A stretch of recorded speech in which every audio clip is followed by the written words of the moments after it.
What's up guys, Readiness Reviews here with you again, and in this video we are talking the good old days of military surplus firearms collecting. We'll be taking a look at how Milsurp prices have changed over time, a comparison of then versus now for some of your favorite military firearms, and we'll get into the weeds a little bit about how collector firearms have performed as an investment over time. Before we get started, don't forget to give this video a thumbs up if you like seeing this military surplus-centric firearms content here on YouTube. Subscribe to the channel so you don't miss any of my future videos. And let me know down in the comments what your all-time best Milsurp investment was. It is important that I mention that absolutely nothing is for sale in this video. All of the historic pricing data that we will cover is for information purposes only, and likewise all commentary in this video is strictly for entertainment and educational purposes. I figure we'll start things out here with the good old Mosin Nagant. I think the M9130 here was a gateway drug for an entire generation of collectors, me included among them. The Mosin was the everyman's Milsurp, abundant, affordable, and even cheap to shoot. Unfortunately, they don't exactly check all those boxes these days. The current market value on a standard condition Arsenal refurbished M9130 like this one falls between about $450 and on the really high end about $800. Over the past year or so, I've noticed an average price of about $650 at local gun shows and gun stores. But if we were to jump in a time machine and take a trip back a couple decades, the price of these rifles was far lower. Check out this ad from back in 2003. M9130 with bayonet, $69.95. Man, I wish I would have got my dad to load up back then. So 21 years ago, these were super cheap rifles. But I think it's pretty interesting to see how little those prices changed over the next decade. In 2005, we were still around 70, closer to 75 by 2007, but even in 2011, we were still ranging between about 70 and 100. In 2012, about 100 to 120, and by 2014, they worked their way up to about 130. Still a far cry from what they're going for today. This particular example is a Century Arms import from that era of about 2008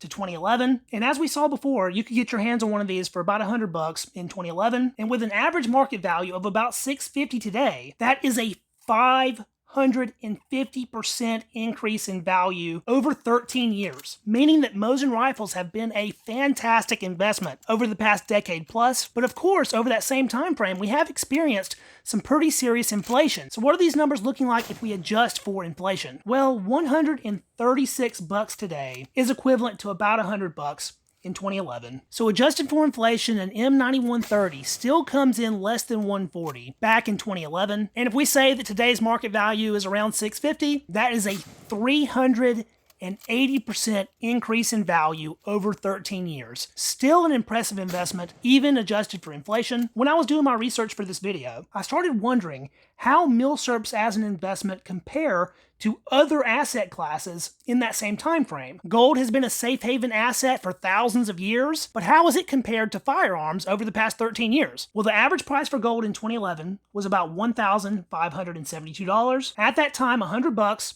would have bought you 0.064 troy ounces of gold, and at today's near all-time high price of $2,100 per troy ounce, that same 0.64 troy ounces that you got for $100 would only be worth $134. That's only a 34% gain in 13 years, which is actually less than the rate of inflation. So the Mosin destroys gold since 2011. But how does it perform against securities? Well, if we take a look at the SPY, which is an S&P 500 ETF on the stock market, the average price in 2011 was $132. If you would have invested $100 in the SPY back in 2011, you would have received 0.76 shares of that stock, and at today's price, 0.76 shares of SPY is worth right around $380, which is a 280% increase in value over 13 years. Way better than gold, but still not as good as Mosin. 2011 was the early days for what has probably been the best investment that you could have made over the past decade plus, and that is Bitcoin. In 2011, the peak price for one Bitcoin was $29.60. So if you would have invested $100 in Bitcoin in 2011, you would have received 3.3 BTC. And in today's market, those 3.3 BTC would be worth about $210,000. That is literally over a 200,000% value increase in just 13 years. So as an investment, Bitcoin pretty much destroys everything over the past 13 years, including Mosins and Mausers and every other Milsurp for that matter. I just thought that was an interesting little side note. Now, of course, our M9130 is not the only Mosin in town. We also have M38 carbines, M44 carbines, PU snipers, and then we have our various other unique Mosins like Fin Mosins, Chinese Type 53s, and your other oddballs. In 2003, your M38s and M44s were coming in around 70, and it was basically the same in 2005. By 2007, they were like 65 to 75, but once we made it to 2014, Mosin carbines were more like $200. Adjusted for inflation, $200 in 2014 is about $258 of today's money, so with an average current market value between about $500 and $600 for Mosin carbines. Adjusted for inflation, they have gone up in value about 130% over the past 10 years. More unique Mosins, like the ones from Finland, used to get mixed into the shuffle with all your other standard Mosins, so in the time frame that you could get a really cheap M9130, you could also get something like a Finnish M91 or M39 for that same about $100 to $200 price point, and basically all of those rifles are worth 600 plus at this point. Yugoslavian Mausers are another Milsurp rifle that were super abundant and cheap in the past. There are several types of Yugo Mausers, and historically they have all been priced very similarly. In 2003, you could pick up a Yugo Mauser for between about $100 and $120. In 2007, they were more like $110 to $140. By 2011, they were more like $200, and right at $260 10 years ago in 2014. $260 in 2014, adjusted for inflation, is about $335 today. And with a current market value easily 400 plus, Yugo Mausers as a whole have gone up in value at least 15% over the past decade. That's higher for sure, but as an investment, I still think Yugo Mausers have a long way to go. Now let's talk some of my all-time favorite Milsurp handguns. Our pistols chambered in 7.62 by 25 Tokarev. This is a Romanian Tokarev that I picked up around 2010 for about $150. In 2014, these were going for about $200. $200 of 2014 money, adjusted for inflation, is about $258 today. And our current market value on these Romanian Tokarevs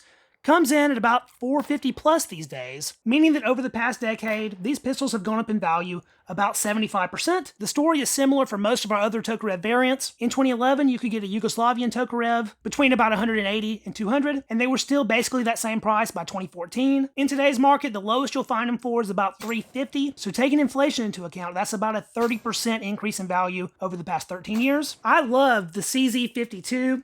This is one of the coolest handguns, chambered in 7.62 by 25, and these guns used to be dirt cheap. In 2003, you could pick one of these up between about $100 and $120. Today's market value is at least 400 plus, so that's a 100% increase in the past 21 years. And we can't talk about 7.62 by 25 pistols without mentioning the ammunition. 7.62 Tokarev ammo is super expensive these days, usually being more than $1 a shot. Back in the day, you could pick up Polish military surplus 7.62 Tokarev in 1,260 round 10s for about $90, which equates to only 7 cents a round. I kick myself all the time for not buying buttloads of that ammo when it was available. If the Mosin is the all-time most popular Milsurp rifle, I think the SKS has to come in at number 2. This is a Yugoslavian SKS that I picked up for about $200 on a Black Friday sale many moons ago. In 2003, a Yugo SKS was about $100 to $130, and still just around $100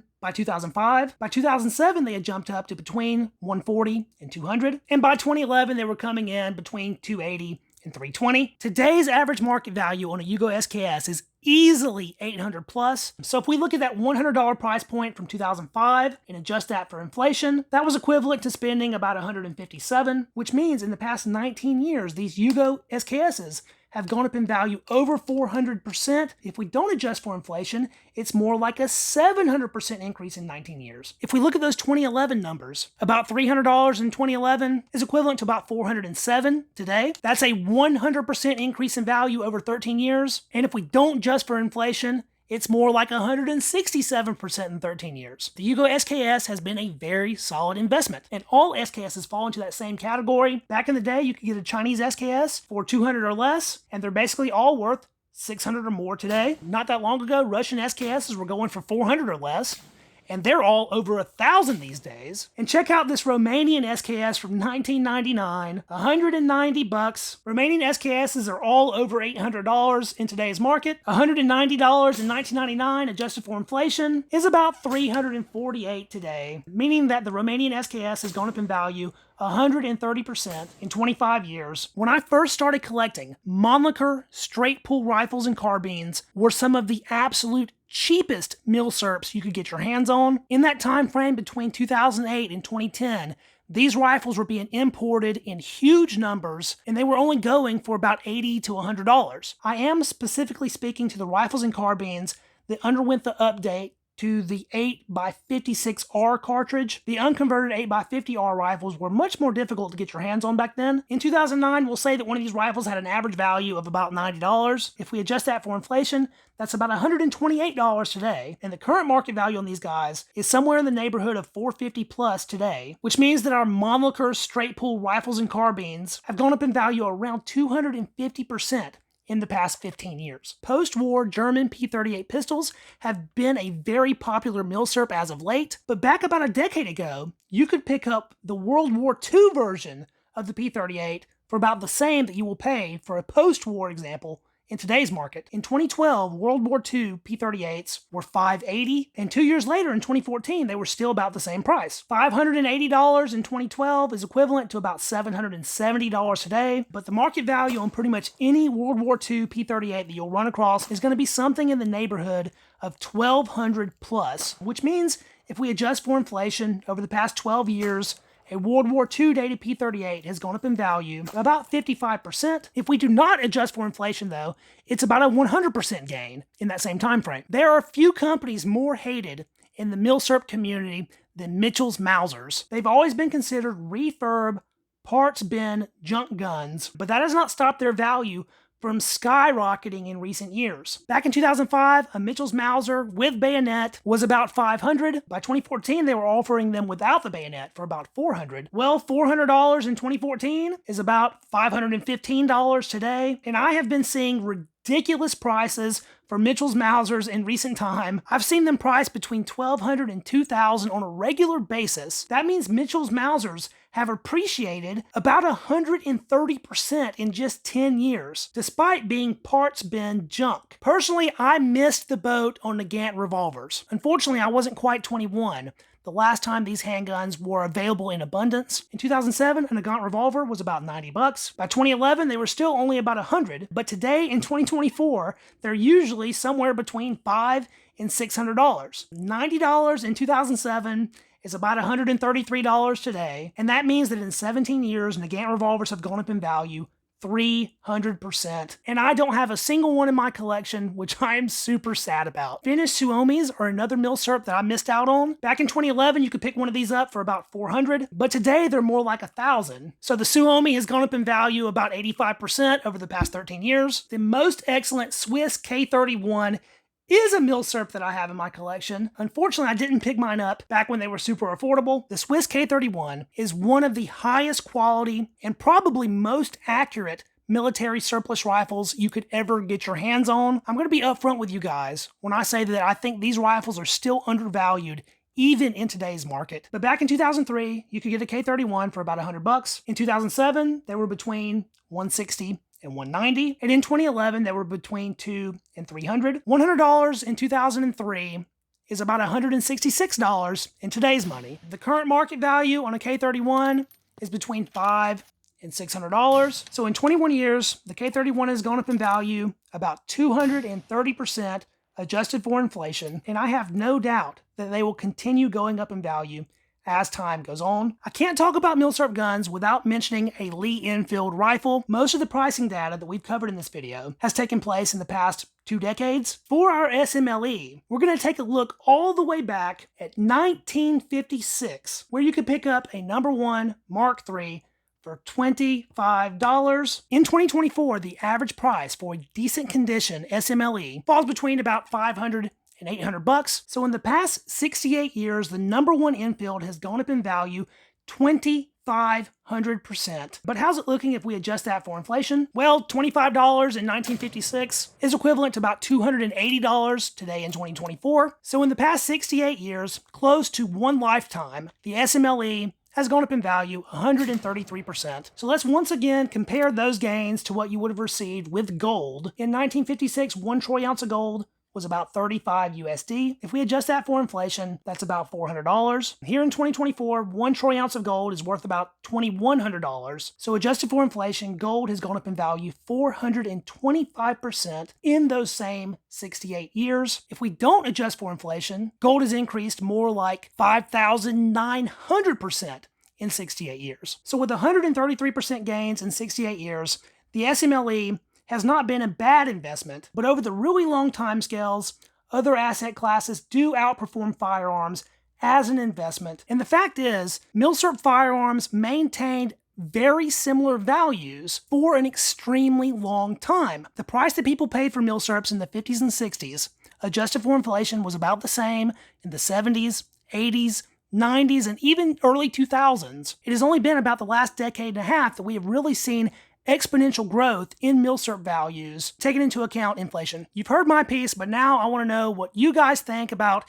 Milsurps as an investment over the long term. I know we've covered a ton of data in this video, but I hope you guys enjoyed it. If you did, don't forget to hit that thumbs up. That helps the video out with the algorithm and getting it distributed out to other viewers. Subscribe to the channel so you don't miss any of my future military surplus firearms content. Thanks so much for watching, guys. I will catch you in the next video. See you then. Peace.